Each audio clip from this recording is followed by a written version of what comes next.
Hello everyone, আসসালামু আলাইকুম। ঘুরতে ঘুরতে চলে এসেছি অ্যালুমিনিয়াম বা সিলভারের কারখানায়, যেখানে হাঁড়ি পাতিল বালতি আদার্স অনেক কিছুই তৈরি হয়, যেগুলো রান্না বাড়ার কাজে ব্যবহার হয় বিশেষ করে। তো চলে আসছে এখানে, এটাকে বলে সার্কেল। এটা বাছাই হচ্ছে প্রথমে সার্কেলটা, যেটার একটু ওজন বেশি মোটা সেটা দিয়ে হবে হচ্ছে পাতিল, আর একটু যদি ওজন কম হয় সেটা দিয়ে হয় সাধারণত বাটি বা গামলা। ভাই, কতদিন থেকে আপনি এই কারখানায়? 10 বছর থেকে এই ভাই কারখানায় কাজ করে। ইনি একাই 100 বলা যায় আর কি। হ্যাঁ, এটা হচ্ছে বগুড়াকে বলা হয় মূলত আসলে এই মেশিনারিজ বা পার্টসের কিংবা এই যেগুলোর জন্য বিখ্যাত। তো আসলে দেখেন, এই ভাই 10-12 বছর হচ্ছে এখানে কাজ করে।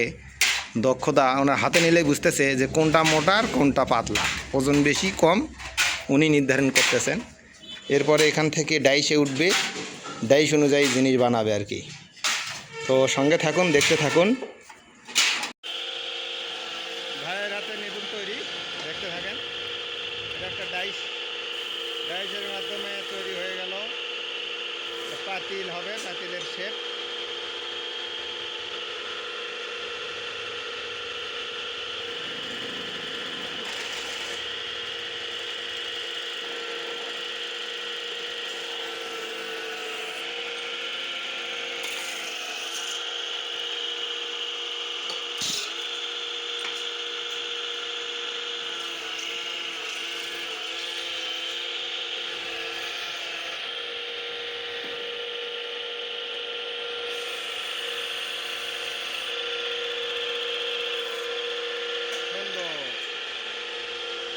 একটা পাতিলের শেপ তৈরি হয়ে গেল। তারপরে যে এখানে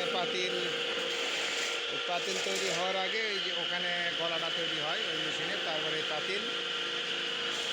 সত্যি অসাধারণ উদ্যোক্তা আসলে আছে ঘরে ঘরে, কিন্তু কাজের উদ্যোক্তা কম। সুন্দর। এটা এখান থেকে পরিষ্কারে চলে যাবে।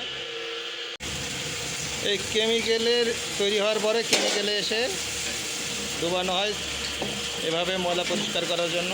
তারপরে এই পানিতে ভিজায় রেখে ঘষে মেজে পরিষ্কারের পর এখানে এই রোদে শুকিয়ে তারপরে বাজারজাত করতে হয়।